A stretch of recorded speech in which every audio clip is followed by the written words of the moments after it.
You are listening to the Horse Radio Network, part of the Equine Network family. This is episode 118 of Retired Racehorse Radio on the Horse Radio Network, part of Equine Network, brought to you by Kentucky Performance Products and Cashel Company. Retired Racehorse Radio is your guide to the adoption, care, and training of the retired racehorse. Brought to you in cooperation with the Retired Racehorse Project and New Vocations Racehorse Adoption Program. For those who celebrate, Merry Christmas to you. We hope all you listeners have been enjoying all the holidays this month with your 2- and 4-legged friends and family. On this very merry HRN episode, we are joined by host of Horse Tip Daily, Coach Jenn, to learn about fox hunting and why the OTTB is her horse of choice.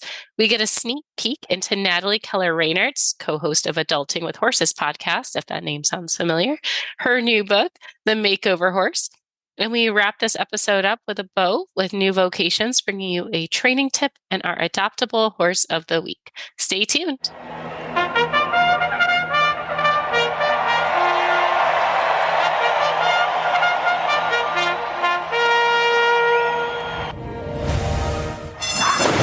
And they're off on Retired Racehorse Radio, the podcast that is your guide to the adoption, care, and training of the retired racehorse.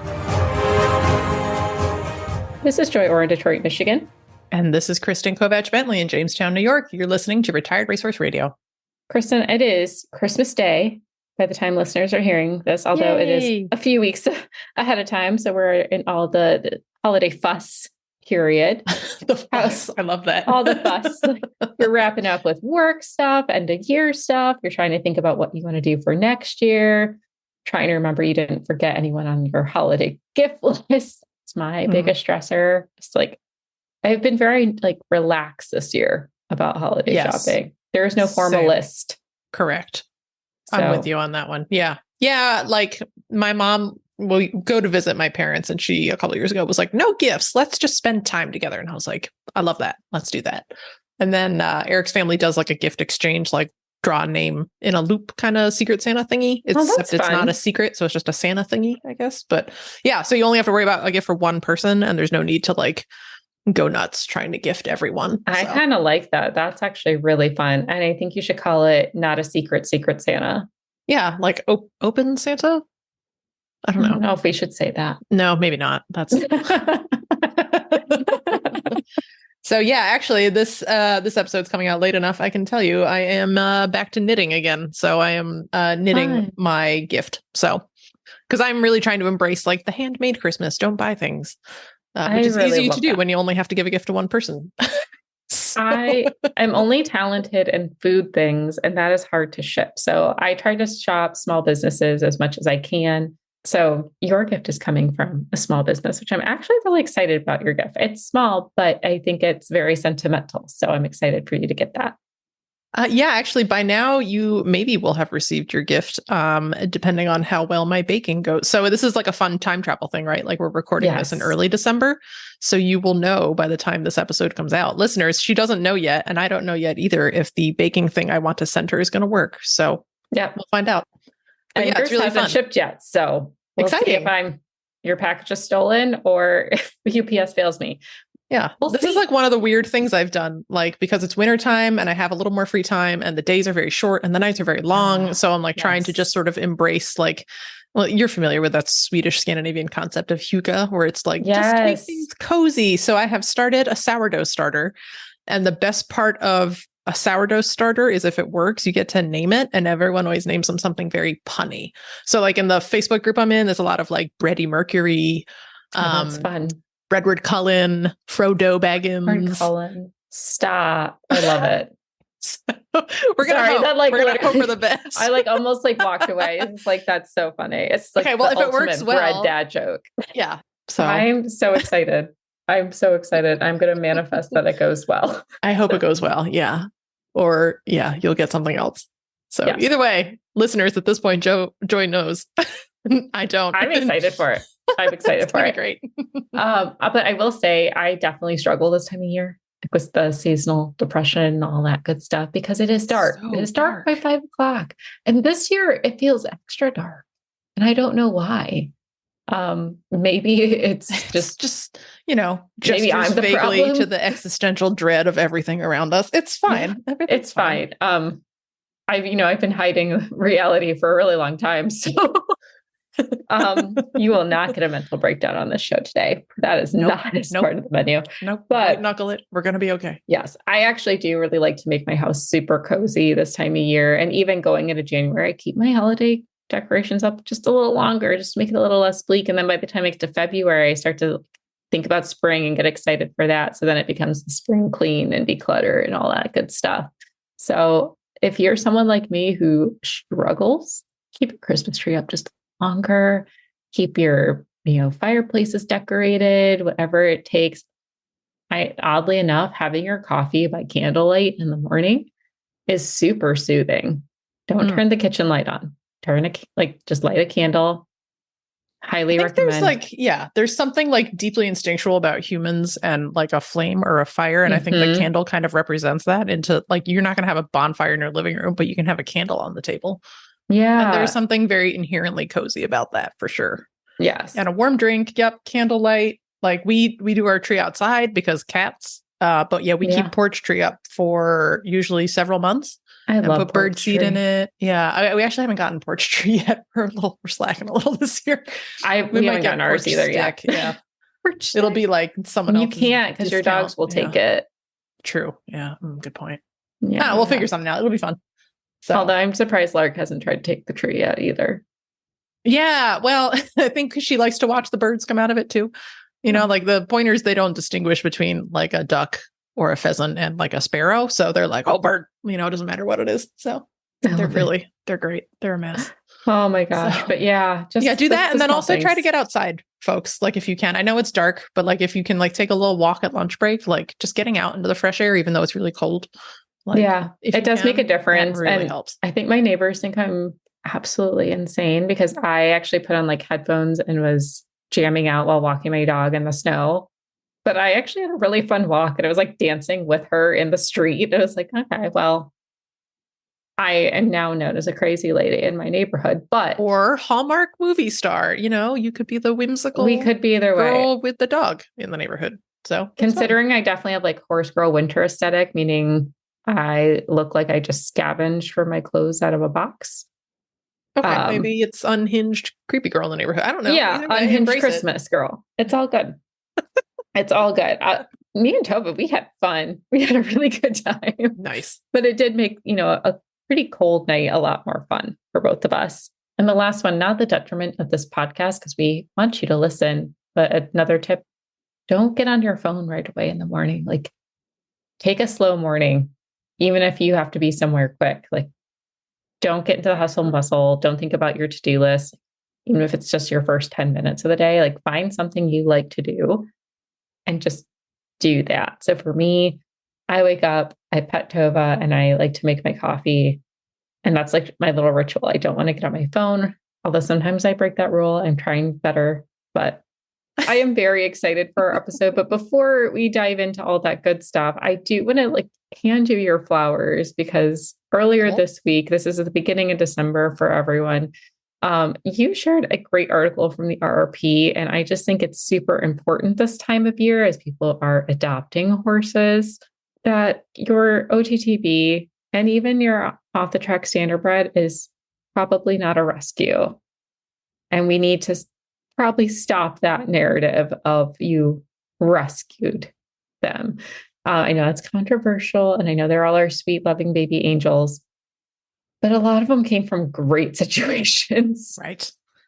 Yeah. Thanks for the shout out on that. Cause I wrote that article too. So woohoo. And yeah, I think I put a paragraph in there that's like, you may have some personal differences with the racing industry, but that still doesn't justify you calling a horse that you acquired through, a regular transaction a rescue. Just because you didn't like how he was treated. Because otherwise I could go buy a horse from some guy down the road that I don't like how he treats a horse and call that a rescue. And that's not the case there. That's not the situation. So, and that's not. There are legitimate rescues and there are groups who help horses get out of bad situations for sure. But a lot of our aftercare programs have set up really good connections with the racetrack owners who want the same good things for that horse long term. Like there's a lot of love that goes into these horses to get them to your doorstep. Of course, there are definitely some who come from the not best situations. but I think most of us, like my horse definitely came from a very pamper spoiled life. Um, she doesn't have that same degree today. She is more of a typical horse life, but it's nice to know that someone did put that love and care into her. And that's why she's got the personality she does. And I just think it's a good reminder for all of us to really think about where our horses came from.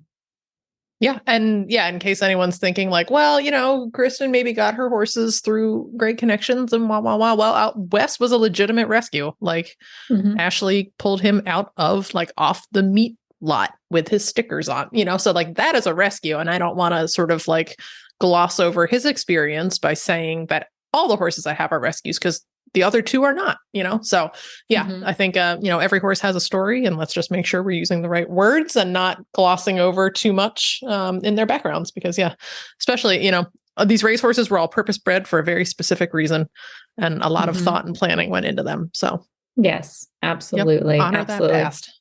I like to say, like, you are just another chapter in their bigger story. And that's a beautiful thing. It's an absolutely beautiful thing. Oh, I'm excited. Well, speaking of, we have a great episode of all exciting things. It's very Horse Radio Network centric on this episode, which I think is family fun. episode. I like it. It is, which is fun. Very festive for the Christmas holidays. Day. It's great. This is our family. Yeah. So it's going to have a lot of good things. We're catching up with Jenn Hebert, who is married to Glenn, who is one of the founders of Horse Radio Network and co-host of. She's amazing. But before we dive into all of that, we're going to hear from our premier sponsor, Kentucky Performance Products. Frequently asked questions brought to you by Kentucky Performance Products. My older gelding is having trouble holding his weight, and I'm afraid to feed him any more senior feed. He gets all the hay he wants. What do you recommend? Many older horses are eventually unable to maintain acceptable body condition on a typical diet of hay and grain alone.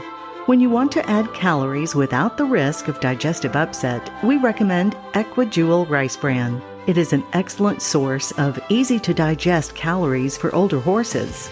The fat in Equijewel is a concentrated energy source. It will increase calorie consumption and improve body condition without risking grain overload. Start your older horse on 1/4 pound per day and work up to 1 or 2 pounds per day over a few weeks. Remember, small meals fed 3 to 4 times per day will help your older horse better utilize the feed. You can learn more about Equijewel at kppusa.com. Got questions about your feeding program? We can help.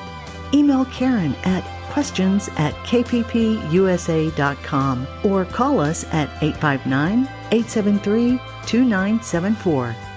Well, in keeping with today's theme of bringing the HRN family together, we're super excited now to be joined by Coach Jenn, who is basically the reason that HRN exists and the brains behind the whole operation. And what I also love is that you can tell she's super cool because she's a thoroughbred person. So Jenn, welcome to Retired Racehorse Radio.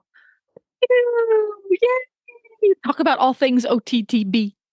Yeah. Well, and that's what I love is that across all of Horse Radio Network, all the coolest folks have an off-track thoroughbred or, another retired racehorse. So, which I think is awesome. And I think, it just shows that these horses are everywhere and are finding traction and careers everywhere. So tell us a little bit about your guy and what you guys are up to these days. Well, my current OTTB, I laughingly say he wasn't even good enough to get to the track. Because he got tattooed and then he falls off the map. So we don't know how far he went after that, but we've never been able to find a record of any works. Oh, buddy. So we don't know. He was lucky enough to be born in 2007. So when he came of age and would have gone into training was just when the thoroughbred market had the biggest crash in several generations. Oh. So we suspect he just got kicked out into a pasture because he didn't show a lot of promise. Well, that's fine. And that's fine. That's a great thing for a horse who doesn't have a lot of skill. That's a great thing to happen because when you're a racehorse and you are not going to be a good racehorse, if you get kicked out into a pasture, you're just going to be a blank canvas for the next guy that comes along. Right. Right. So anybody who has met North Coast, affectionately known as Nigel, will see immediately that there was very little potential for him to be a racehorse because he's built a little bit more like a Clydesdale. Oh, buddy. That's the best kind. But he's so cute. He is He's very so cute. And I cute. do have a type. I love the big honking monstrous thoroughbreds that, come thundering down the home stretch and can't wear race plates because they don't make them big enough. It's a custom shoe job for somebody. Yeah, well, actually, Nigel does have custom shoes, if I remember right. Like, oh gosh, I don't remember when it was, but I feel like you had a very interesting farrier experience a few years back. I have interesting farrier experiences every 4 weeks. Yes, I do. Okay. The good news though is that you're in like the land of many talented farriers. Well, see, that's the nice part. The amazing farriers, veterinarians, body workers, trainers, etc. There are a dime a dozen in Ocala. And I do get to take advantage of those because he has genetically pancake feet. So he has to wear glue-on shoes. He won't hold nails. But the good news is glue-on shoes have really come a long way in 30 years. And knock on wood, they go on and they stay on. I don't have any issues with the whole, oh my God, they fell off. I can't let them get wet, blah, blah, blah. No, you glue them on, they stay there, take them off 4 weeks off and put new ones on. So from that point of view, it's great, but it's a real treat for us because since he can't wear nails in his feet, he wouldn't be really useful because he does need to wear shoes. He's one of those guys. But we try to do some endurance. He's an extremely competitive thoroughbred. He's the guy who wants to break from the gate and stay in front. So endurance is a bit of a challenge for us because you can't break from the gate and stay in front for 50 miles. Right. That doesn't work. It might for one, but for 150 mile race. At least he's got passion, Yeah, the passion's there. But we love to try. We go out there, we have a good time, we enjoy ourselves. I do a little of this, a little of that with him. I'm discovering he's one of those horses that he's not going to be a high level of any one thing. He is limited as far as his athleticism is concerned because he's got some spine issues. But he will try anything and he will try his best within his physical limitations. And that took me a little while to learn from Nigel. When I got him, I thought, I had that classic, oh, he's just being naughty or, oh, he's just being fresh or et cetera, et cetera. And he's one of those horses that he wants very much to win or get the right answer because for him, winning is getting the right answer from his human. And once I got a really good handle on that and I would break things down so he could understand it, he tries so hard to get the right answer every single time. And if he's not getting the right answer, I've figured out now that it's pretty much one of two reasons. Either I haven't explained it to him properly or physically he cannot do that because of his physical limitations. So he's a really, really cool all-around horse. He's the first thoroughbred I've had that I've really tried to make into an all-around horse like that. And he is stellar. I love that. And I actually think probably more people than we suspect are in that camp of like, let's just have a good, I say just, like it's dismissive and it's not, but it's like, let's develop a true all-around horse that you can pull out and do anything with. We tend to champion like, oh, this one, just went to to Land Rover. This one is, in Grand Prix show jumping. It's like, those are the ones that everyone thinks of. But I think ultimately, I would say probably a larger number of thoroughbreds are going to homes where they are just going to be a good, like all around solid citizen. And all around. And it's funny that you're right. When we say just, it sounds, it's not like, oh, he's just, It's not it's just like, because no. Every Friday, what does everybody want? In search of, on the bad ads, in search of, everybody wants the unicorn. Everybody wants that all-arounder, but they feel like that all-arounder has to have first won some kind of a fancy award in some discipline. I want the great all-arounder who was year-end champion 3 years in a row in my regional show hunter circuit. But now I want him to be an all-arounder. Well, he doesn't necessarily have to be a champion in anything before he can be a fantastic all-arounder. I think even more now, and I get to talk to Debbie over at the Horsemanship Radio show a lot about this, is more and more and more, we're seeing people take horses who, for whatever reason, are never going to be a championship anything as far as competition is concerned, and take the time and use the skills that's required to make them into amazing, all-around, useful horses. And I think for a long time, we skipped that part. If they couldn't be a champion at anything at all, those are the ones that ended up falling through the cracks. And a lot of the thoroughbreds were those that were falling through the cracks, because it can be harder to make them into all-arounders once they've been racing for a little while, because they get really good at it. And I think more and more we're seeing people take horses that either on their first career or their fifth. Technically, Nigel's with me. He is his first career because he didn't get to race. And they're making him into amazing all-around horses. And he is so much fun because I can try all kinds of stuff with him. And he's going, sure, I'll try that. Well, I think horses like that for the most part. I mean, they really do enjoy learning new things, seeing new things, like just like humans. And I feel like this is why there's such a draw to horse too. Like they have a curiosity that humans have. You know, we have to coax the braveness out of them, get through some of their initial instincts to just avoid anything that's not normal. But they do enjoy learning something and saying like, oh, I got the answer to the question. I feel like thoroughbreds are definitely higher up in that category than some other breeds where they don't want to be bored. They want to do new stuff with you. See, this is why I think more people need to try the ranch work with thoroughbreds, because like ranch work is a discipline, but it is so many different disciplines comprising that one sport. Like, you know, you've got to have them developed in the flat work. They've got to be handy in a pattern. They have to be good on a cow. You have to be able to rope. You do the obstacles in the trail. Like there's so many pieces. And I think that's a perfect sport for horses like thoroughbreds that are active minded, you know, and want to do a bunch of things. And they don't have to be a superstar at any one of those things. They just need to try all of it. So they have to be multitaskers. They have to be reasonably athletic to accomplish them at that comfortable level. They want to learn and they want to work. So put that on your list then, you know, just a little ranch work for Nigel. It'll be fun. I went and moved cows around with Nigel one time. Oh, did he like it? I wanted to do it because I thought it would help Nigel become more confident. He was not confident when I got him. He was one of those horses that he was really, really, really awesome. And then when something came into his universe that scared him, he just left town. So I thought that would help him become more comfortable with, because it was particularly living things, dogs, minis, other horses. Minus small children in large coats. Yes, those. Yeah, but a cow, the cows would naturally move away from. I thought, well, we can take advantage of that. He'll see the cow moving away and he'll go, oh, look, I can judge that cow. And I enjoyed it. He wanted to make friends with the cows. Oh, every cow. That's a happy Hi, my name's Nigel. Hello, where are you how from? Are you? I just thought it was another horse. It's like, we have similar shapes. You are very odd looking, but I love you. Oh, bless his heart.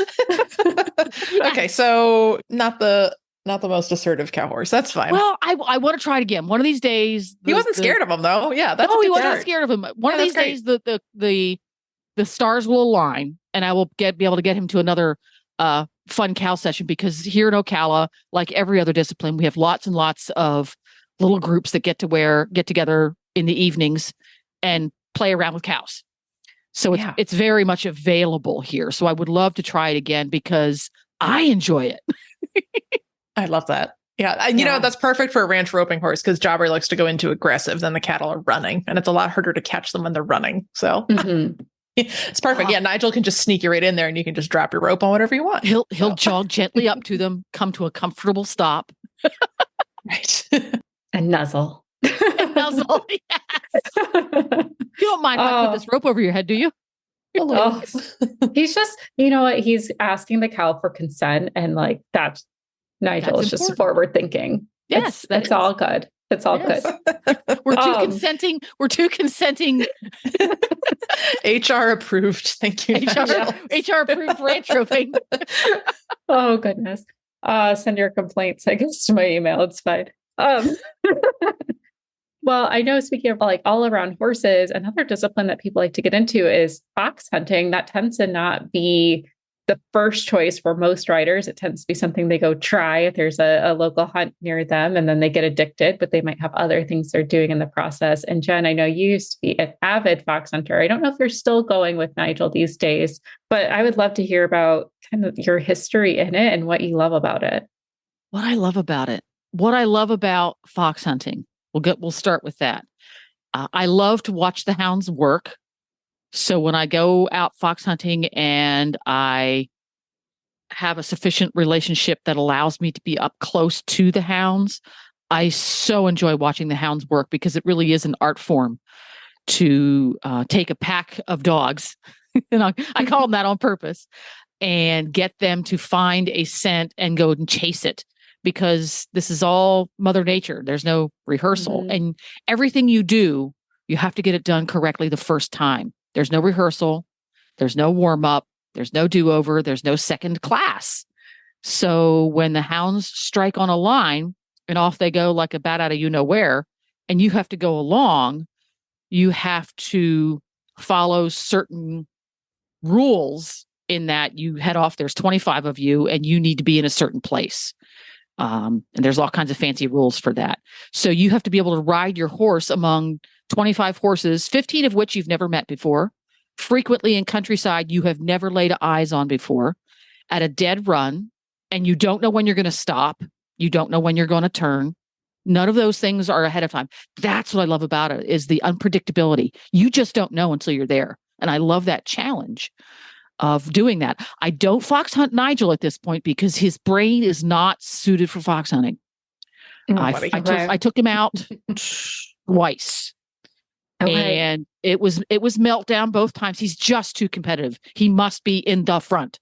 See, I was going to ask what it was, because it's so interesting that he's too competitive, but also not confident. I'm like, yes, there's like two personalities. He has two sides of it. Whenever there is a challenge put to him, be in the front or do a task, he must do it first, fastest, best.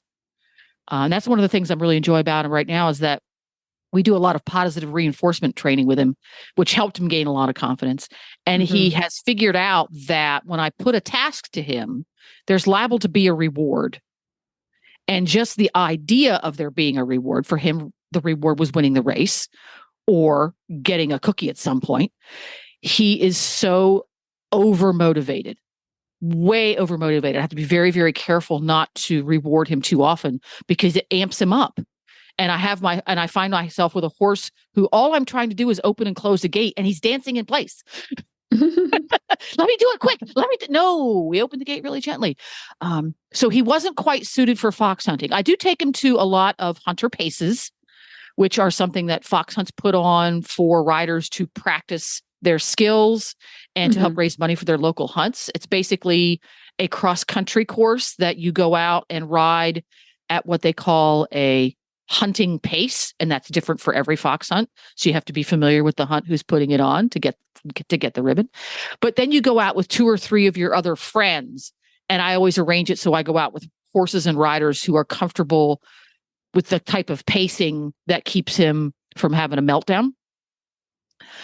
Because once he has a meltdown, he's really not fun to ride.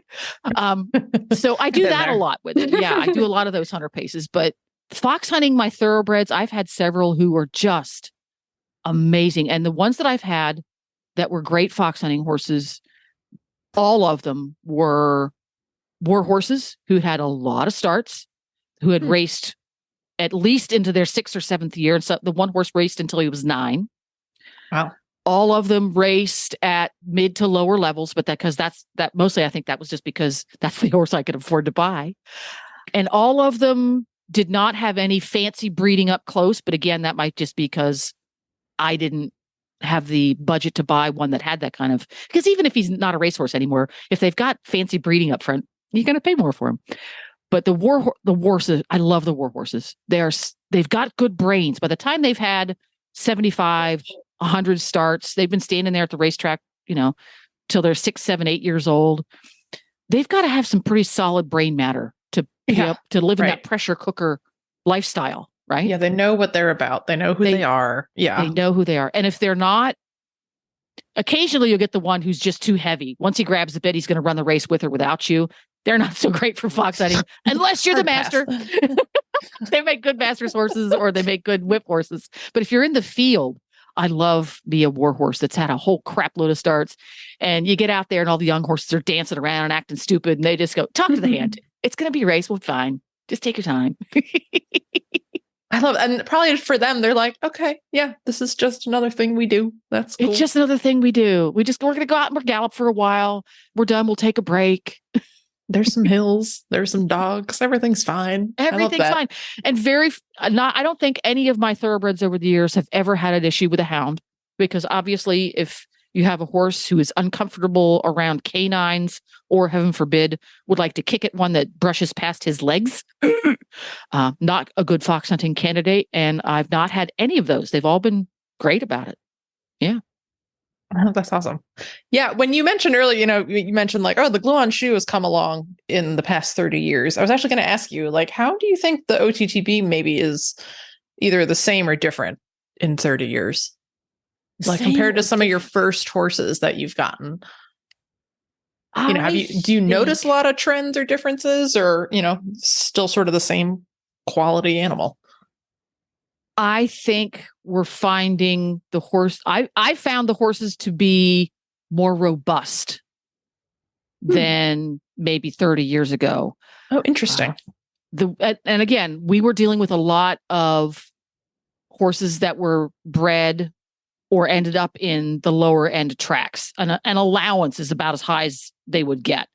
But they have had a tendency to be much more petite, lighter boned, a little bit more fractious. Okay. Is that where like the stereotypes of like, oh, your thoroughbred's just a waiting vet bill in your pasture, like, yeah, and they're too hot. They're too hot. They're too sensitive. They come in injured all the time. But I'm like, mine's a cockroach. Like, yeah, honestly, that horse is going to survive a nuclear bomb. I'm glad you have that one, because I don't think I do, but that's fine. Well, and I think it might be partly not so much a change in the horse as a change in A, nutrition, and B, horsemanship. Mm-hmm. I think more and more people outside of racing are figuring out what the thoroughbred brain is about and are adjusting their training so that it plays into what they need. Like we talked about at the beginning of this conversation, you need to understand what that brain is all about. That brain has been bred for, well on 1,000 years now, to want to compete, to want to run when provoked, promoted, encouraged, and want to run until he feels like he won the race. So, and that was something that I struggled with a little bit when I started doing some endurance with Nigel, is everybody said, oh, just let him go fast until he gets tired. And then he'll not want to go fast anymore. Maybe not a good policy with a thoroughbred, because they've been bred to run until they break, which is why they do. They don't want to stop if it starts to ache a little bit or I feel a little tired. No, they don't want to stop. And I think we're more and more the equestrian community is discovering that using appropriate training techniques, you can find that really competitive brain and give them a new job that they really do thrive on. 20 years ago, I would not have been able to figure out what Nigel needed. I didn't have the skill set yet. I learned late. I came from that very traditional, you have a horse that's hot, you take them out and you trot 20-meter circles until they get tired, kind of thing. And if the horse didn't want to do it, the horse didn't want to do it because he was being bratty that day. Yeah. A lot of those theories have been, people are starting to set those aside to go, well, maybe, we need to think a little smarter about this and use a little more science-based teaching techniques here. So it's kind of interesting that he came into my life when he did, because 20 years ago, I wouldn't have been able to figure him out and I would have just been frustrated with him. And now, because I can think a little bit more and use a little bit more of my brain, we have a great time. That's like so fascinating. And I know we were going to talk about fox hunting, but I like this direction we went instead. This is really interesting. Sorry, I ran with it. Well, and it's like a question for both of you, because I feel like a lot of listeners, might be in that same spot or have already learned it. But for me, I had to teach my horse how to rest and how to be okay with rest periods and to be okay with slowing down. Ding, ding, ding, ding, ding, ding, ding. And like that, I've never had to teach a horse that before. That was bizarre. Yeah. Yeah. And depending on the trainer, frequently you will find that the better trainers, I think there's kind of a upper mid-level stripe of trainer that their horses are taught that. You'll see pictures of them in the morning when they're doing works, that they'll just be standing on the outside rail watching the horses gallop past. Mm-hmm. And trainers who are not quite so adept, maybe don't use as much of their brain and a little bit more tradition that they do it that way because 13 generations did it that way. Those horses won't have that skill, but I had to do exactly the same thing. I had to let Nigel learn how to chill because he had no idea how to chill. Once you put the tack on, it was time to go to work, and you were not still until you were done working. Yes. Because like for me, the hardest thing I found, and I'm still working on this with my horse years later, but that's because it was an epiphany to me of like, I always joke, like we have like 7 to 10 minutes of pure brilliance in the ride. And that's because it's the beginning and she's in the mindset and she's like, oh, this is great. I'm working. And then I give her first rest. And then the temper tantrum comes. She's like, we worked. We did it. Why are we doing this again? And like for her, like mentally, we had to like pivot so strongly into the extreme of rest period in the beginning, just to settle and take things in and wait for a cue, that now she loves it. She loves that rest period and she thinks it's the end of it. So now we have to find that middle ground of balance, and it can be really frustrating, but I've just never had to deal with it. So it's interesting to hear your perspective too. And I'm like, oh, I'm not alone, which is why we have this show, is no one's alone in this. That was the whole point. One of the things that I've learned is, and we were talking about this on, what was I doing? On Mary's show this morning. We were talking with Tick Maynard a little bit and talking about reading the horse and reading the horse and understanding what that particular horse needs. Mm-hmm. It sounds like your gal needs to do math and science first. Mm-hmm. And then have recess, and then have art class. Oh yeah, the last part of the ride, I always try to make it something fun. So we're excited to do something easy, something that she gets. I'm the best thing in the world. Yeah. Interesting. Because a lot of horses are just the opposite. Yeah, that they need that fun, easy, comfortable. Let me build myself up kind of a ride, and then you have to have a little breather, and then you go and move on to the harder things. That's interesting. Do you have that? Which one is your horse, Kristen? Well, it's interesting because we're sort of, like, I don't want to say Jobber's finished, but like the past year, I've spent most of my time coaching my husband on his horse. And I ended up kind of treating Jobber like a sofa for most of the year and just like sat on him while I yelled at Eric. But Jobber, like, if we're talking like how to stand still kind of resting, in ranch work, a large part of ranch work, like when you're actually working, is standing around counting cows. So he learned that pretty quick of like, we're going to stand here and count cows. And if you're going to dance around, we're going to count them again. So that was his whole first winter, was standing around counting cows. And now he loves it. He's like, and he'll just be like, do you need to count them? I'll stand here until you count them. And I'm like, I don't need to count them, but thanks, buddy. And like, Jen, I think you and I have had this conversation before on Facebook of like, Shorty doesn't do drilling. Jobber loves to like, I hate the word drill because it makes it sound like you're just out there like repeating things, but like Jobber likes to work. He likes flat work. He likes the physicalness of, like, okay, we're going to do a little, I guess, probably what the dressage people will call a shoulder in, and we're going to track this way. We're going to leg yield here. We're going to do that. And he's like, yes, I love this. This is great. And Shorty is like, I hate it. So a large part of our life is trying to manage Shorty's expectations, so that like if Shorty has to like sneak into doing flat work, and he's getting better about it, but it's a lot of like, okay, well, because Jobber likes to have like, if we ride 6 days a week, he'll hack 2 days, we'll do cattle 2 days, and then we'll do flat work 2 days. Not in that order, but we'll mix that up. And Shorty, it's like, okay, like try to find a way to work the flat work in everywhere else, but don't make him think he's doing flat work or he's like, and that can be a real challenge. You have to think really outside the box how to get that type of work for your horse, that type of a physical mental workout without letting the horse feel like he's going around and around and around. Right. Yeah. But then also two at the same time. So I'm trying to ride and get my stuff done. And then Eric's having a meltdown in the corner because Shorty's like got his head sideways going on the bit because his brain fell out, so it's like, okay. You have horses with two very different needs. Yeah. Yes. And we're trying to ride at the same time, which, is fun for us, but then also like, has its own issues too. We've created some herd sourness now in our horses too. So our plan for 2024 is going to be very different. So stay tuned. Anything about herd sourness.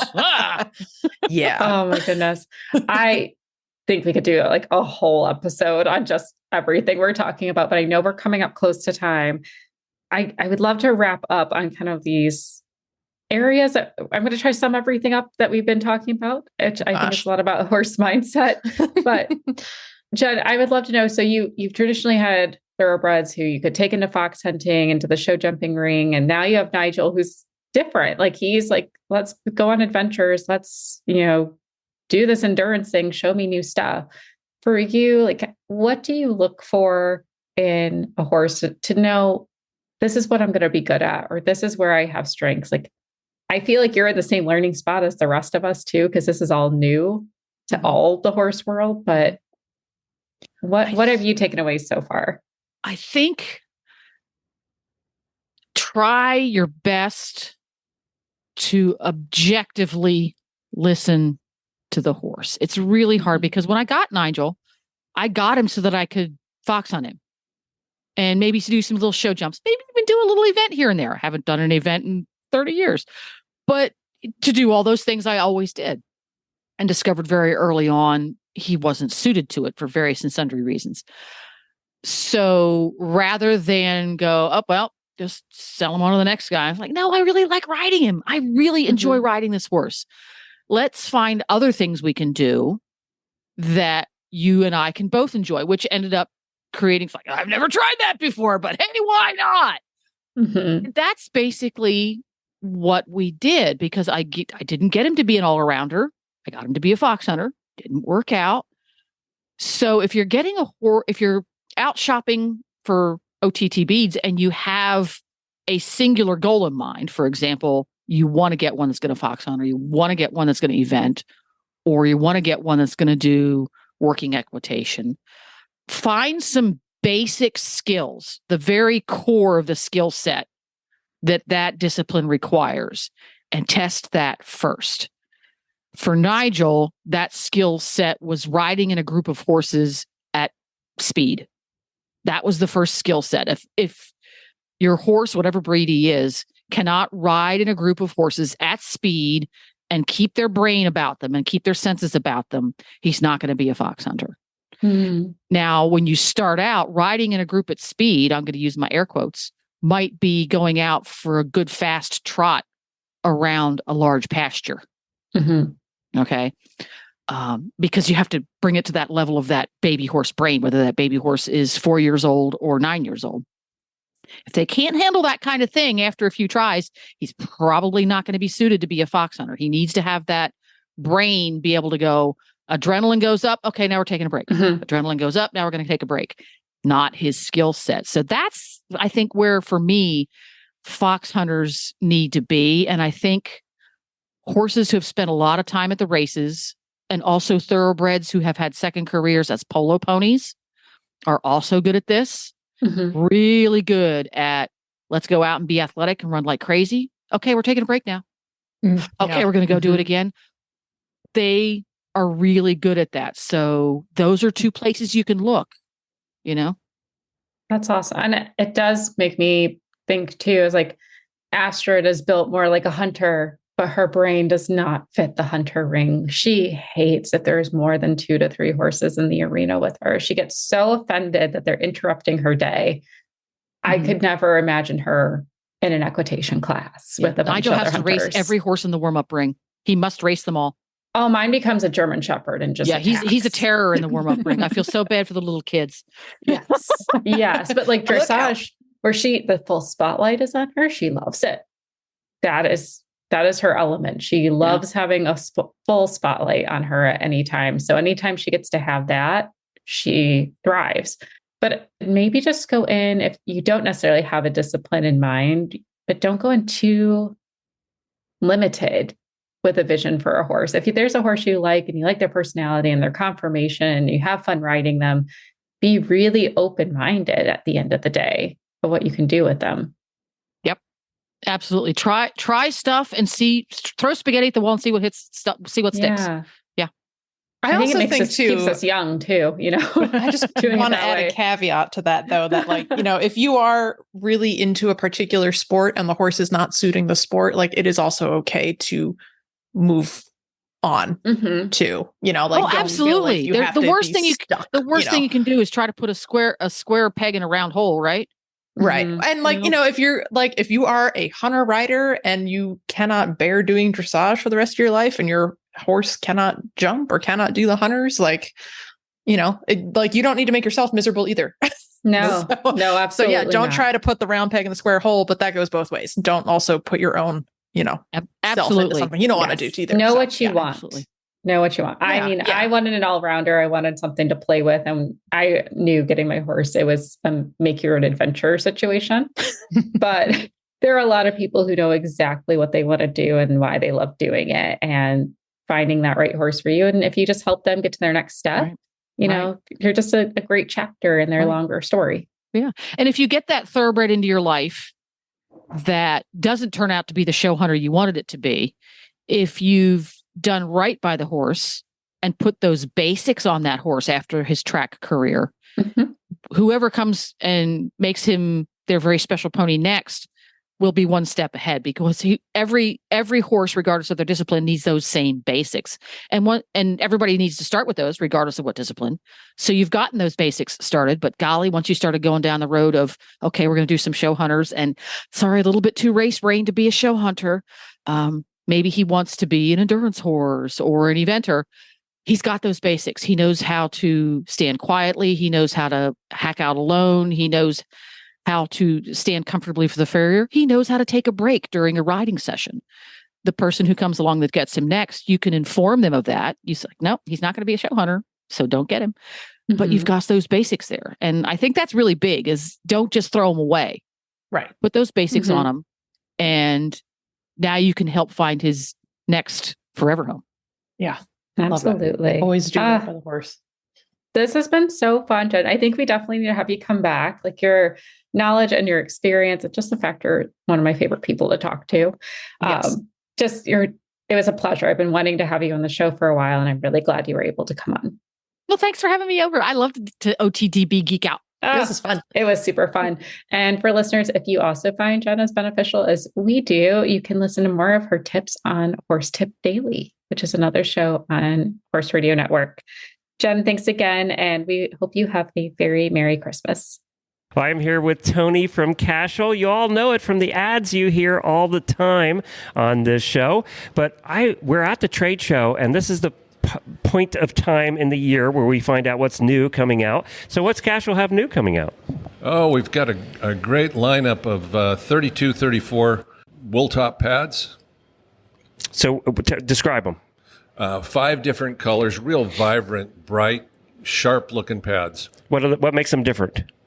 Well, it's the fill. The wool felt on the inside is a natural felt, and the fleece on the bottom is 100% merino. Oh, really? Okay. So these are soft and squishy pads. Well, not real squishy, but soft, and they do absorb shock and saddle fit. What would they retail for? What are those? That's about $119. That's the right price. Yeah. Anything else new with Cashel coming out? Oh, we've got more saddle pads coming in the fall, new strap line coming in the fall. It's a two-tone that looks great with a great buckle set on it. We're always in development, so there's so many projects in the works. What's still your most popular product? Is it still always the same things year after year? Fly. You bet. Yeah, fly that's what we all. is always it. That's how I knew you in the first place, was fly masks. Yep. Yeah, many years ago, we were primarily fly masks and kind of had some tush cushions and a few odds and ends. Today, we've broadened that offering to saddlebags, strap, head stalls, breast collars, bell boots, leg protection, and it continues to grow. Is there a place where somebody can go and see all the products?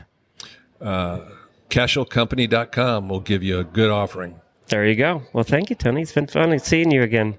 Hey, thank you. Good to see you. Joy, very excited to have with us now Natalie Keller Reinert, who is from the Adulting with Horses podcast on Horse Radio Network, and is also just kind of like an all-around superstar, like multimedia talented, like equestrian businesswoman. So Natalie, we're really excited to have you on Retired Racehorse Radio. Welcome. Thank you. I just decided, as you described that I should be the queen of all horse media. That sounds appropriate, right? Yeah, there you go. Yeah, just put that crown on your head. Good to I go. told somebody once I was the queen of Ocala, and she said, "What? Why? Why are you the queen of Ocala?" I said, "Because I want to be, so I say that I am." That's a cool title. Like just like embroider it on a like a warm-up jacket and be like, people just have to accept it, right? They don't even know. They're like, "Oh, that's the queen of Ocala." I feel like that's how queens are made, right? They're like self-declared. You just like take the crown and run with it. So yeah, long history.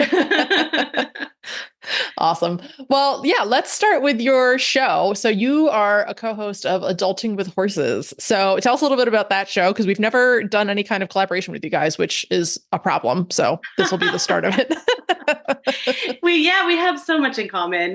Heather has Retired Racehorse, and I grew up on them. So we always have lots to say about our thoroughbred brains. And so Adulting with Horses podcast is a very lighthearted look at being a horse girl in the modern world. And we focus mainly on the trials of being an adult amateur. And that doesn't mean necessarily competing. That means getting to the barn to see your horse once a week, or remembering to take your bridle out of the car before you leave it at the garage, or, any number of reasons why the professional life did not choose you. I love that. Yeah. Heather's got a family. I have a family. Neither of us are anywhere near what you'd consider a professional, but horses are a huge part of our lives. Even when it's a total struggle to keep it that way, it's worth it. And so those are the kind of things that we talk about, just like surviving. That's awesome. I think that's like such like, everyone's like, oh, the adult amateur. And you think of like, still the person that's like gets to the barn every day after work. But like, yeah, that's such a, like there's so much guilt, right? When you like can't get to the barn every single day. So I love that there is a podcast for that. So thank you guys for fighting the good fight. Yeah. So yeah, because like I'm sort of in that like I enter the open classes anyway, but like I'm not really a professional, but I have been in the past. But I do self-care feed, like board, so I have to be there every day. Like someone's got to feed these horses. So, but yeah, that's good to know that community exists. Yeah, the coming back from being a pro, I totally get that, because when I was in my early 20s, I styled myself a pro as well, and I worked with 5-star eventers, and I was a big deal to myself.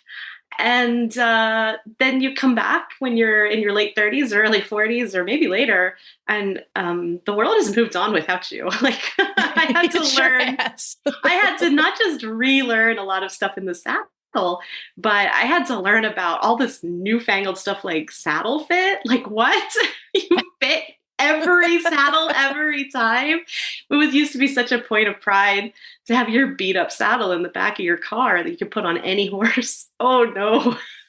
Yeah, right. Like that's not a thing anymore. Yeah, I worked at a ranch, and I had a saddle that I was like, this saddle really does seem to fit everyone, and everyone called it the magic saddle. But otherwise, yeah, like trying to saddle fit like a dude string of like 120 horses, and we had 80 saddles.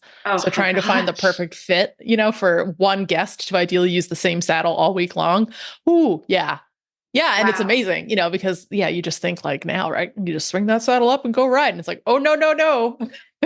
We've come a long way, which is great. I think, as like an equestrian culture, like I'm glad that we are finding more and better ways to care for our equine partners, but also I'm like, when did it get so freaking complicated? Yeah, I'd say that a lot. It's taken me a long time to sort of wrap my head around this new scientific based culture that we either are entering or certainly have access to. And I'm proud to say that I am now 100% in. But at first I was like, how much stuff do you need for 1 or 2 horses? Are you kidding me? I was so proud of being shoestring for so long.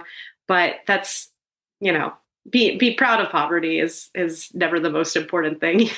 Right. Yeah. Yeah. Like, making the most on a small budget. Yes. Strong. Yeah. It's a strong place to come from, but it isn't an aspirational thing. Right. Yeah. It's like, yeah, it would be nice to have a bigger budget. Yeah. Well, yeah. Oh my gosh. I mean, everything, right? Like we've come really far in nutrition and, basic, like, oh yeah. I feed psychology. Like that's a thing now. Yeah. Yeah. It's like, I train differently than I did 25 years ago. I feed differently. It's a whole new world. And I feel really good about it. Yeah. Oh yeah. Yeah. Like, let me disclaimer this. We're not saying like, oh, let's go back to the old days. Right? No, I think that's pretty obvious which side we're on. Yes. Oh, that's awesome. But yeah, I mean, that's a good point though. Like that's a lot to navigate when you come back to it, if you've taken a break. Yeah. I remember when I was a teenager, a woman in her like maybe 50s came to take a lesson at our barn, which was like a teenager dominated eventing barn. And she showed up in a hacking jacket and a very ancient pair of dress boots and a hunt cap, like with an elastic band. Wow. And we were staring at her like she stepped out of a museum. And she thought she was very well dressed. And she was looking at us like, what? And we're wearing like jeans and chaps and her general messes. And now I get it. I see where she was coming from. Yeah. Oh my God, that's kind of awesome though. Like, you know what, lady, you do you. Yes, she needed a real hard hat, but the hacking jacket looks great. Yeah, you're right. Yeah, be like, oh, hot damn. Yeah, that's awesome. So yeah, with Adulting with Horses, what was like your 2023 highlight? Like, what was really cool this year? Oh, I think just going. I mean, we love doing the show, but going and doing live events is really big for Heather and I. So when we go to Equine Affair or Horse World Expo in Harrisburg, when people like Heather and I are both authors. And so we approached this as we're a pair of authors and we're going to do a podcast because we have really good chemistry. Like we just wrap off each other really, really well. But we're, known, air quotes, as authors. And when people started recognizing us as podcasters and saying, wait, you have books? That was a pretty fun moment. I love it. It was disorienting for both of us. Like, yeah, we have books and we podcast, but it was starting to turn and we podcast and we have books. So striking that balance is interesting. But we love meeting listeners. And so we had a meetup at the November Equine Affair and lots of our favorite brands came, friends who run like Ready Note and Botori and Veltri and Zero Proof Horse Streets. And I know I'm leaving people out and I apologize. So many awesome people, women, I should say, that we've met in the course of being authors and being podcasters. And everybody came together to create this fun gift basket to raffle off. And then we got to chat with them all for a Black Friday special and highlight these businesses that we really love. And it's really exciting to be part of this women-centric equestrian small business community. And that's a lot of modifiers, but that's what makes it cool, is it's so tight and small and exciting. All of these women who've come up with great ideas to make riding better or make horses happier, and the way everybody works together and we meet up at these events. That's fun. I love being part of that. And I love having the ability to put people on a pedestal and show them off and be like, we love this stuff and you're going to love it too. That's a really cool privilege of having a podcast. Even more so than like, I think for me, blogging or posting on my social media about it. I think it's a really fun platform in general. Yeah. You guys are like the model of, like how to take a show on the road. And have listener meetups and get out there and do stuff like, Joy and we get together at the makeover, but that's like drinking out of the fire hose for me because I'm also working the makeover as part of the RRP. So we're like, hi, and we'll sort of whiz past each other in opposite directions as we're doing different things. So we never get to do like, something cool like that. So I wish maybe we should. I'm taking notes. It's fine. Keep talking. I owe a lot to Heather. So if you want to know a lot about putting together and putting in the energy and the prepping to do an event, Heather's your woman. Like she knows what's going on. I'm just like, Heather, why do I have to get up early? Just like, shut up and get in the car. Heather, I want to go home and go to bed. Stay where you are. Okay. All right. Yeah. So yeah, we need to hire Heather then. Does she freelance? She can manage us. I love that. That might be a whole new business model for her. Yeah, there you go. Yeah, there we just came up with something new. Just add That's that what we do. Podcasting, authoring, and managing other podcast hosts who can't get it together. All right. So yeah, let's pivot then and talk a little bit about the, being an author. So I feel like I have like an inside track, but I also know it's been on your social media about your next book coming out, The Makeover Horse, which obviously I'm super excited about because there's a makeover tie-in, but tell us a little bit about that. Oh, now there's a lot more pressure on The Makeover Horse, which I didn't anticipate. I never really know how my brain's going to react to things. So I've been an equestrian author for like more than 10 years, and I have a series called Ocala Horse Girls, which are all basically romantic comedies with tons of horses. And it's about like friendship and women sort of chasing their dreams of, equestrian life, whether they want to be professionals or they've just come to Ocala to get away from it all. Because, this is I'm here in Central Florida, North Central Florida, and this is a special place. You want to talk about community and everybody is working towards the greater good of the horse. We really have an awesome setup here in Ocala. And it's beautiful. Like it doesn't look like most people's impressions of Florida. It's just beautiful here and I love it. So anyway, I'm writing this series and literally out of the blue, lightning strikes, and I'm given the idea that I should write about a woman who is starting her life over again. And while she's doing that, she's also retraining an ex-race horse, and she wants to take him to the thoroughbred makeover. And I thought, oh, this is such a good setting. And I went to the thoroughbred makeover. I've been twice, and this last time in 2023, I volunteered. And that was when it really struck me that this really is, quotes, the happiest horse show on earth. I love it. Talk about a sense of community and everybody pulling together and making fast friendships. It's not like anything I've ever done before. And even though it usually takes place on my wedding anniversary, I foresee going back to volunteer many more times because it's inspiring to be amongst these people and the incredible jobs that they've done with these wonderful green horses. It's just, I draw all of my energy from my writing from going to these big events. And I thought Land Rover, Kentucky was a huge inspiration, but wow, Thoroughbred Makeover really did it for me too. Oh, so, I love this. Not a paid, all that to say, not a paid testimonial, folks. She's just saying this.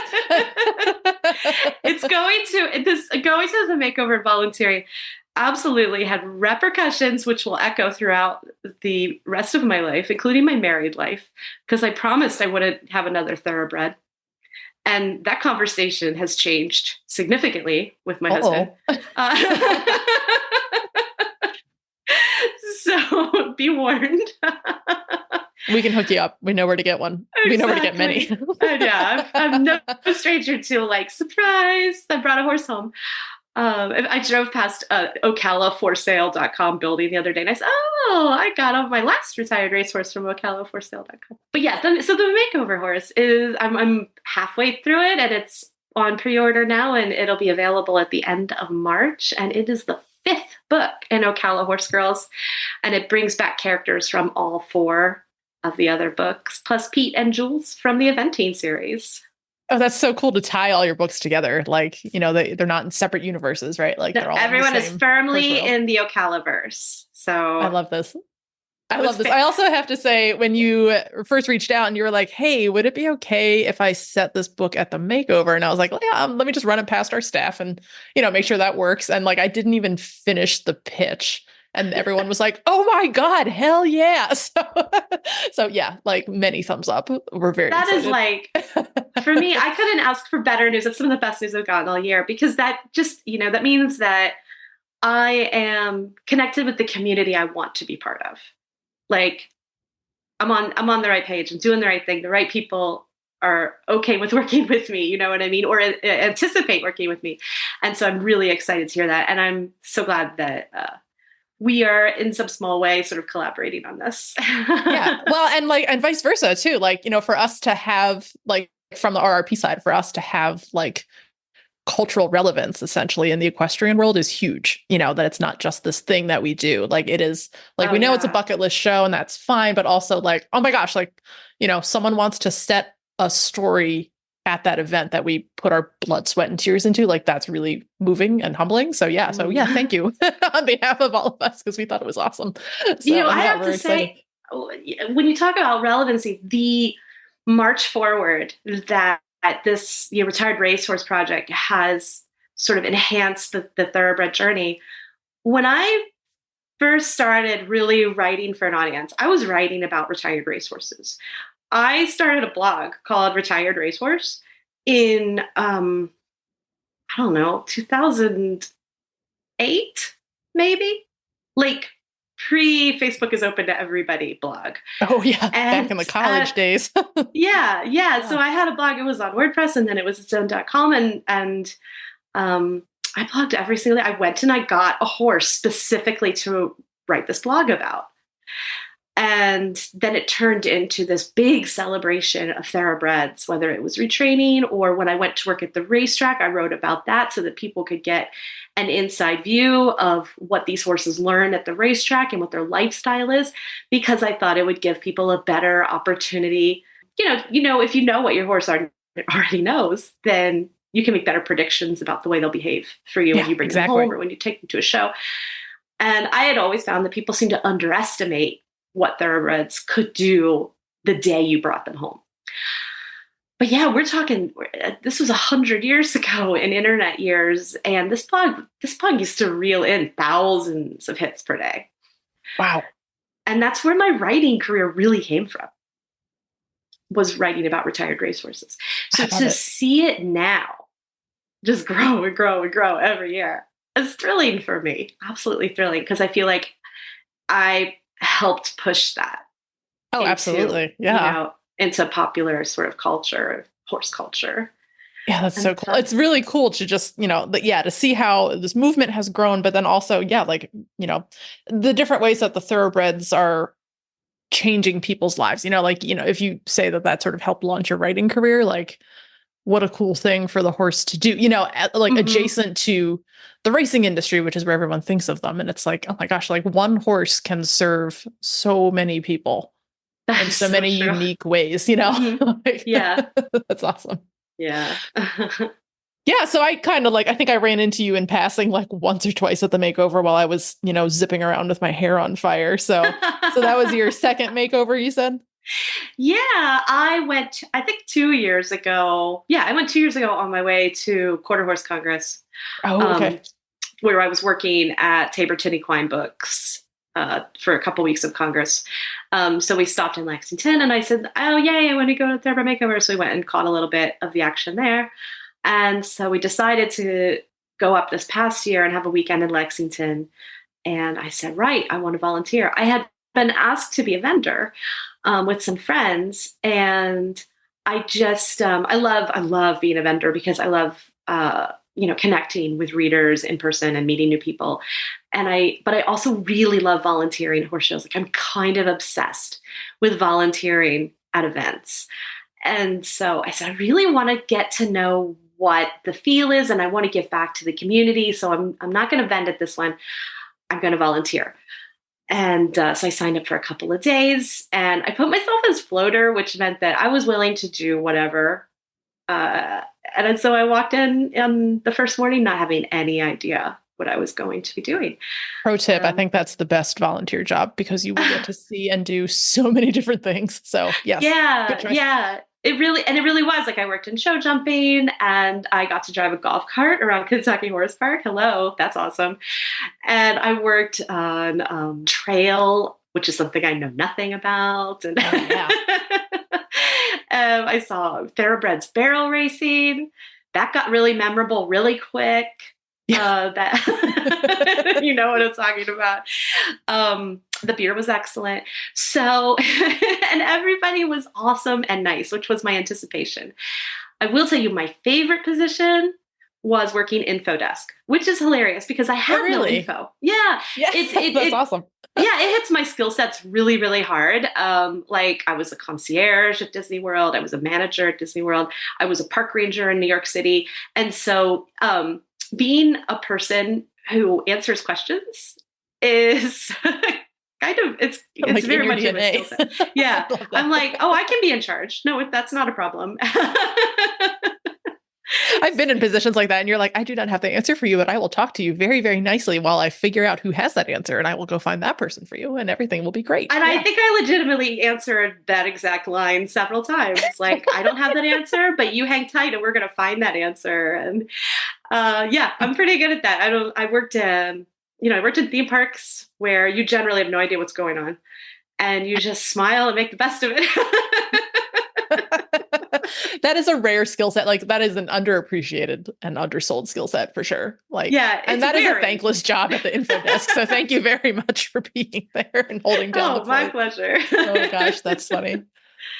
What a fun way to like see the makeover though. And, and kind of get a feel for that community is by giving back. Like, that's awesome that you were willing to give your time and experience our community that way. And I'm glad that you had a great time, so much so that you're going to immortalize it in print. So that's really cool. Well, I always, when you go to something where you're like, if you go to a show where you're not competing and you're just kind of watching, it's like, okay, you're kind of on the outside. Yeah. And, I've had enough of being on the outside as a nerdy horse girl who liked to write stories. So for me, I'd like to feel included. So when I volunteer, boom, I'm automatically included. You have to like me because I'm here for free and I'm here to help you. That's a good strategy. It really works because, when a volunteer coordinator would get super intense, which is fine. I would just be like, okay, now what exactly in short sentences do you want me to do? I will go and do that because I am here for you. I don't have any prior knowledge. I just showed up to do whatever you instruct me to do. And it worked out great. Yeah. Oh yeah. That's the hard part, right? Is like tensions are running high some days. They do. It's just what it is. There's a lot going on. They do. Yeah. But everybody's that there can for work. the same reason. Oh yeah, absolutely. I was going to say that sidelines, that can work one of two ways because my husband got tired of watching me show. So now he shows. So, so just do that long enough, then you can get another thoroughbred and tell your husband that it's his. So yeah, here's hoping. Team horse, do a team entry. It'll be fun. It'll be great. God, I would love that. Well, Natalie, this has been super fun. So I know you have like a social media presence for yourself as an author and then also for the podcast. So where can people find all of your things on the internet? Under Natalie Keller Reinert or under Adulting with Horses podcast, the Instagram and the Facebook and the TikTok. We're on those three primarily. The TikTok. All right. The TikTok. Yeah, I have a post on TikTok right now that might be going semi-viral. Ooh, all right. We're gonna. It is in fact just a video of my horse bucking really hard and a mini horse chasing him. So that's the recipe. That's all all you need. All right. Yeah. I just, you can sell subscriptions based on that. Like $10 a head. Here's the secret to TikTok. Bucking horse, mini horse chasing him. My maniacal herd of morons. I should be all over that then. You really should. They do. Yeah. They try to chase and kill each other. So. Yep. People love Natalie, thank you so much. This is our Christmas Day episode is launching on Christmas. So it was really fun to have, another member of our Horse Radio Network family join us for, our holiday episode. So thanks again for coming to hang out with us. Oh, my pleasure. Thanks for having me. I guess I'll see you at the next makeover. Oh, perfect. It's a date. Train with top hunter, jumper, and eventing professionals anytime, anywhere with Practical Horseman on Demand.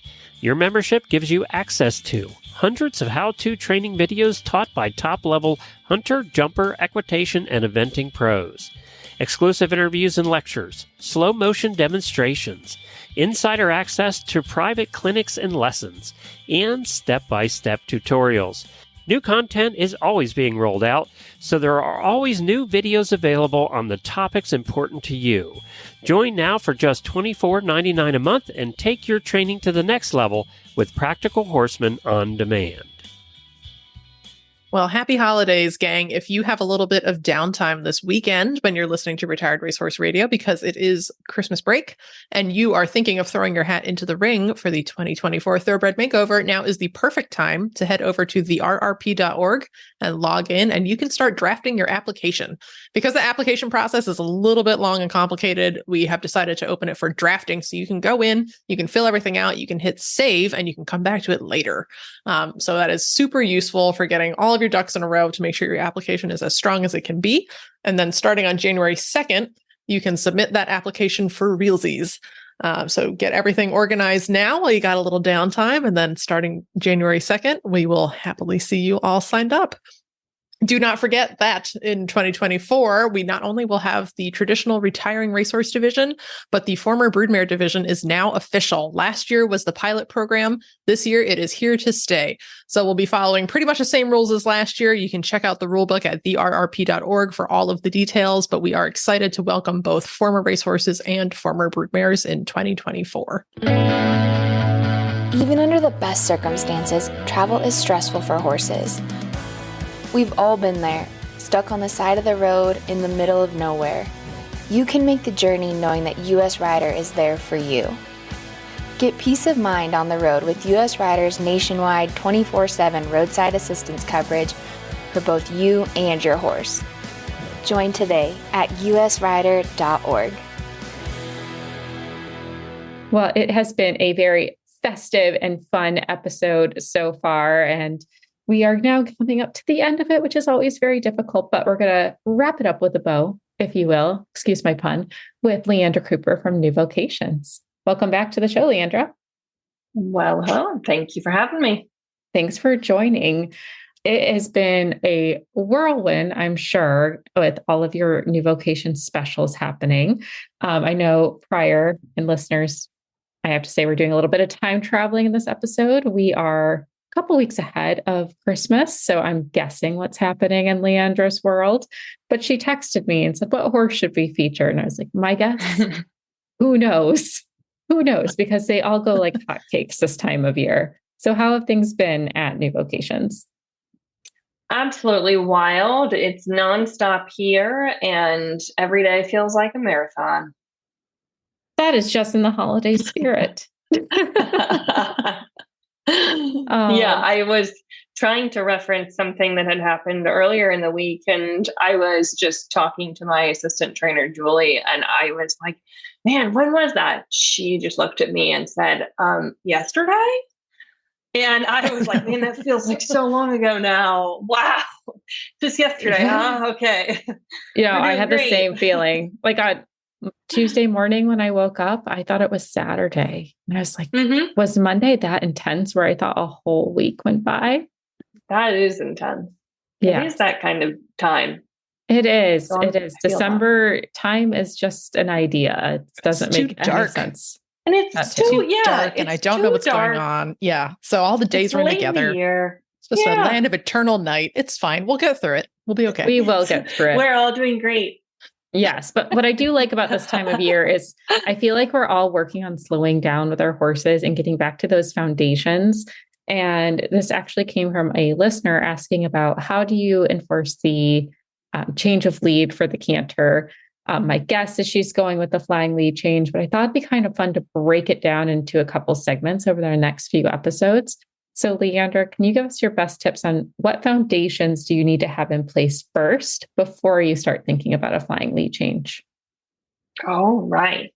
So fundamentally, when I'm looking for the right pieces to start putting together a good canter, good solid canter, because as a caveat to all of this, horses can canter fine on their own. It's usually the human element that intrudes issues. And if they can't canter fine on their own, then we're looking at other things. So we're just assuming that in this scenario, the horse is otherwise healthy and not having physical limitations that are making it so that they just can't. And I'm kind of sidestepping from my original path, but a good way to look at that is, how they move and turn out, or signal on a lunge line. But let's say that you're going under saddle and you're trying to evaluate your horse.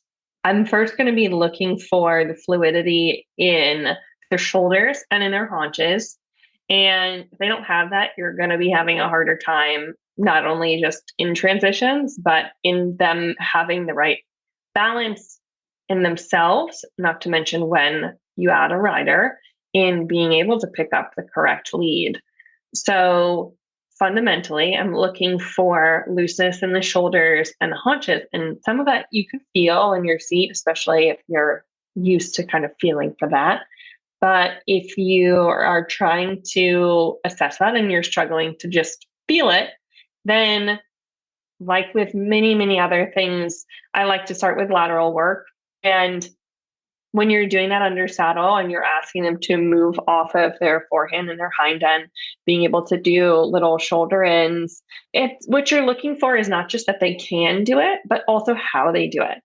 And this concept of really being in tune with the horse's lateral movements are going to help you understand a lot of different things. And some of these things that you can assess from the ground as well, like which side is your horse dominant on? So just like people, horses are either left or right side dominant. And I've heard that most horses, if you were going to make generalizations, like most people, we tend to think are right-handed. So I've heard that most horses are left-handed, but there are a lot of different theories, like that mares can sometimes be more right dominant in that sort of way. So just look and see what your horse is as far as their evenness. And horses tend to be more, a little bit longer in their muscles on some side, one side or another.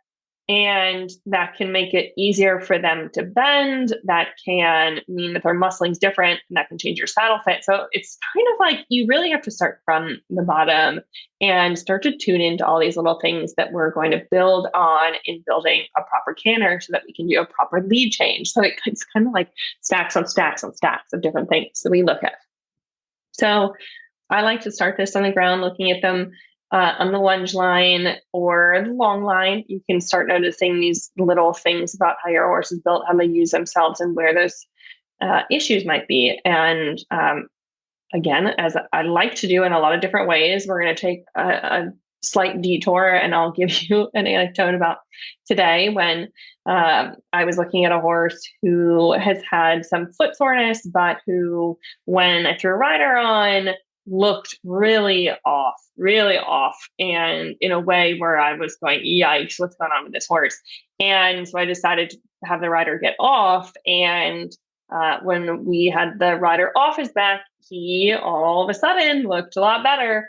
And I know some people like to raise the red flag and say, okay, this seems signs of something. But what it really seems to be when you start palpating all around is he has super, super rigid shoulders, like ditches in his shoulders, like big old crevices, and a lot of soreness and tension when you are palpating on either side of his spine, on his back. And so these things, like to sort of circle back to the canter element, we were looking at him at a trot and we could say, wow, something's really wrong.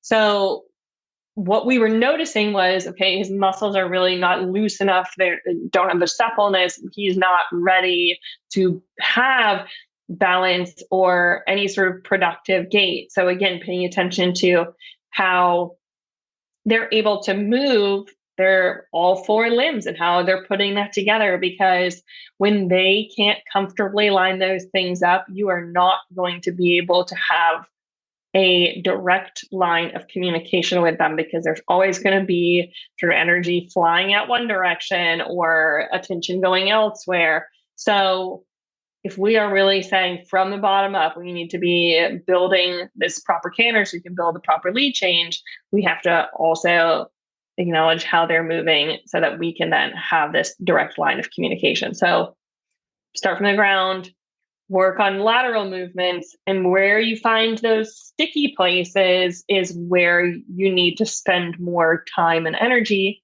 whether it's in carrot stretches and making sure that they have more balanced laterality.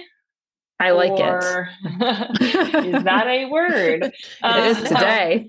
Absolutely. And start to work on things like serpentines under saddle or on the ground, and just the suppleness and the connection with all the different parts so that you can later put it all together. But really, it starts so much more fundamentally than people start to think about. So you can do that with any sort of breed from any place and sync up with your horse, or get back to that place where you are paying attention to how all the pieces are moving separately. So then we can move on to putting it all together later on.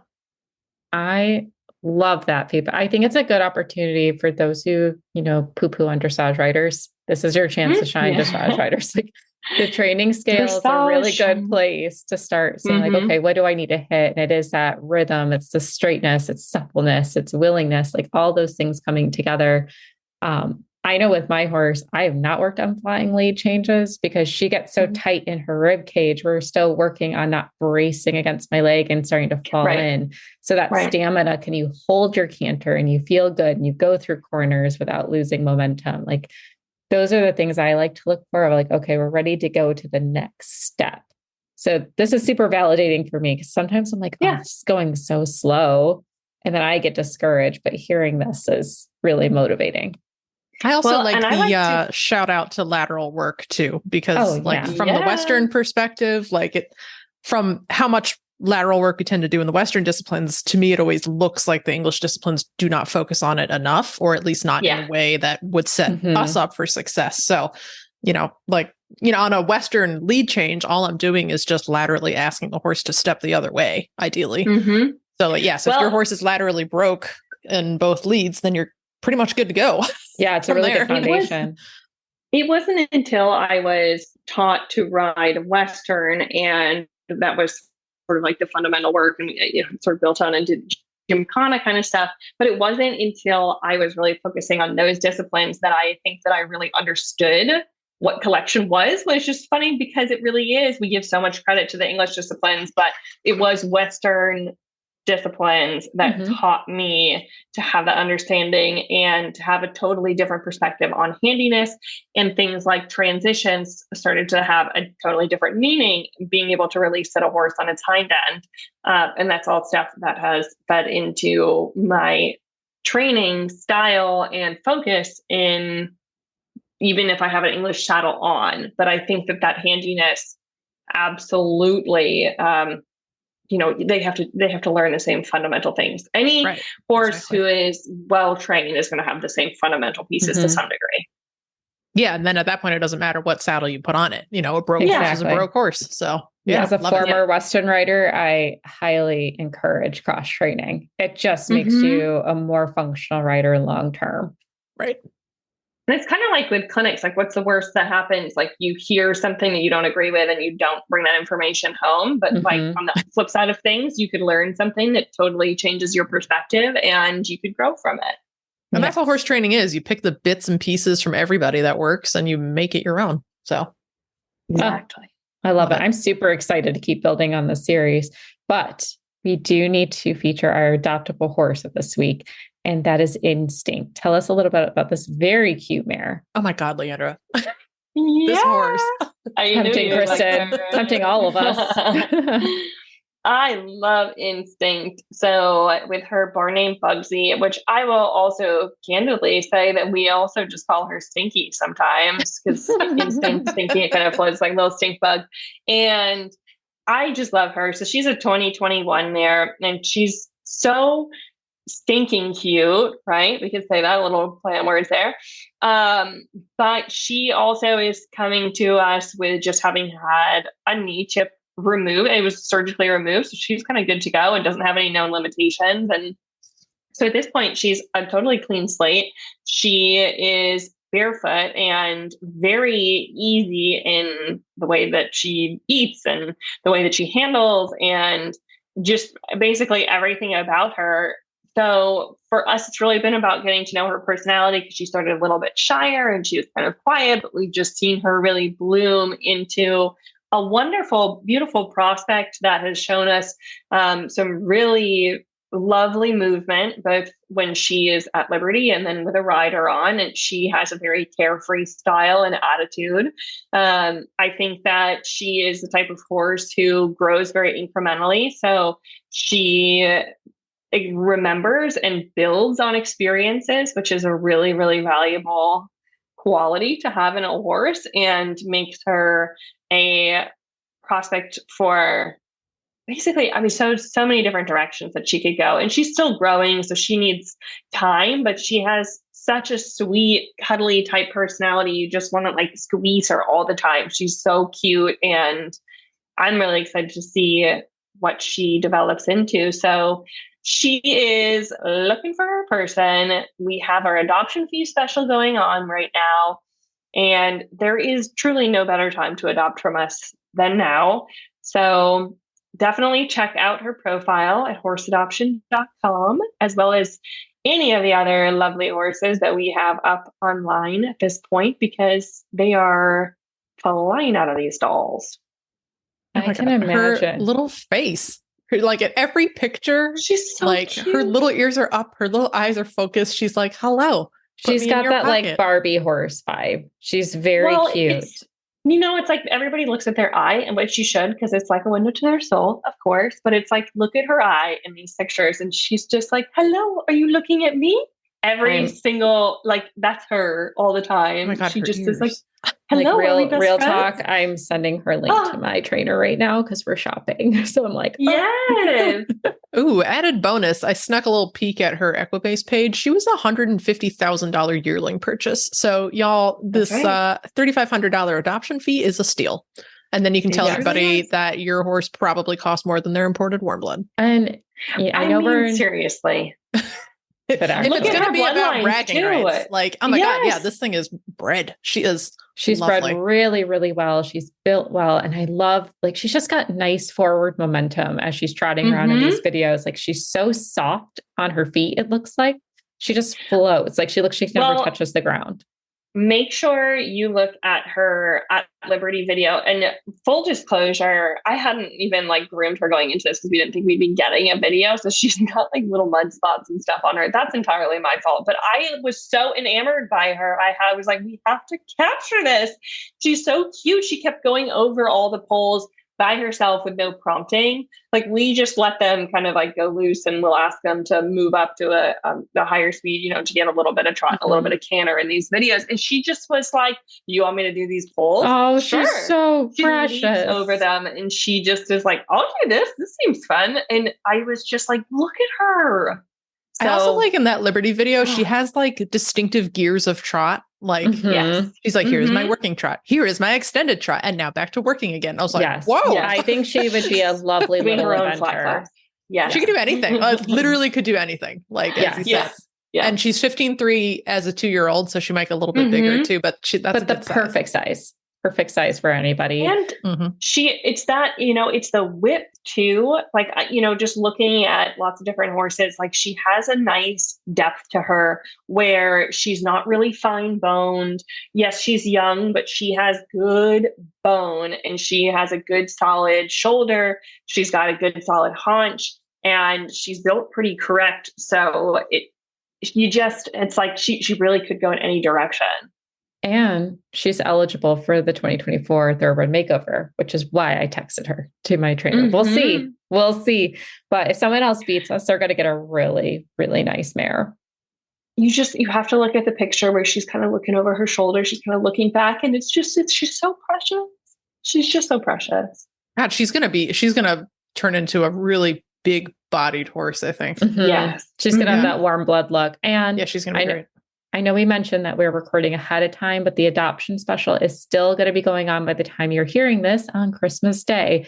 So if you got some Christmas money, if mom and dad are there and want to support you getting a horse, who's ever listening, this is the time to do it. Check them out, get your applications in, and we hope that Instinct gets her perfect home. I secretly hope it's at my barn.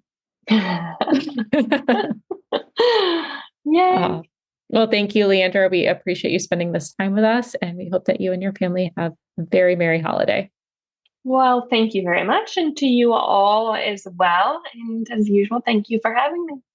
Well, one more time to all of our listener family, happy holidays. We appreciate you guys so much. We hope you are having a lovely and relaxing December. And we can't wait to be back at it again in 2024 with plenty of new content. We never stop with the content around here. You can find our show notes and links to today's guests on the website at horseradionetwork.com. Like us on Facebook and Instagram, just search for Retired Racehorse Radio. You can follow us on Twitter at Horse Radio. You can find me on Instagram at The Horseback Writer and on Twitter at Kristen Kovach. My email is kbentley@therrp.org. You can find me on Instagram at Misfit Mare, and my email is joy@horseradionetwork.com. Thank you so much to our sponsors, Kentucky Performance Products and Cashel Company, and to our partners, New Vocations Racehorse Adoption Program and the Retired Racehorse Project.